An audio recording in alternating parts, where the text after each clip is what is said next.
Hi there, welcome to my video. My name is Nicole Filippone, and today we're going to be talking about autism and empathy. Can an autistic person be empathetic? Yes, absolutely. So then what's the deal with the misconception that autistic people aren't empathetic? Stick with me as I break it down.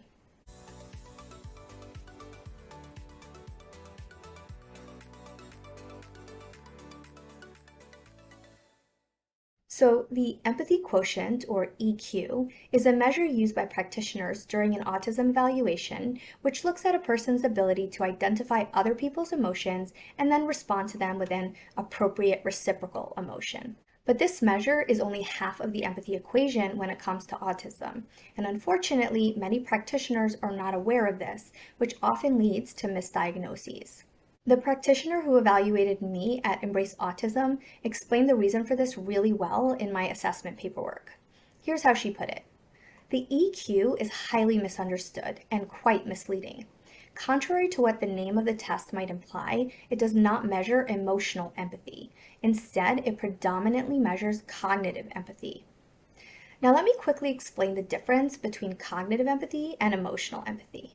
Cognitive empathy involves a person imagining what another person might be experiencing, while emotional empathy involves a person sharing the emotional experience of another as though they are going through it themselves.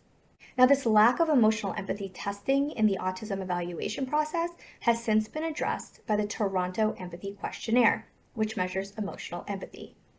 This questionnaire was actually included in my assessment, and what I found most fascinating in learning about autism and cognitive versus emotional empathy is that it is possible for an autistic person to have low cognitive empathy but high emotional empathy, which is the case for me. Now, there is another element to all of this, which is that up to half of autistic people also have something called alexithymia, which is a person having difficulty understanding and articulating their own emotions. And it has been found that alexithymia lowers emotional empathy. So does this mean that up to half of autistic people are not empathetic or less empathetic? Not at all. Research has found that emotional empathy is actually still very much there in autistic individuals, but alexithymia can make it more difficult for an autistic person to pick up on social cues related to emotions, and so they are therefore unable to react to them. But once it is brought to their attention, for example, someone saying, "Hey, I'm really having a rough day today. Something happened at work and it's really bothering me." Then they're able to show deep and genuine empathy for the other person. So that explains the reason for the misconception that autistic people often don't have empathy and how autistic people actually do experience empathy.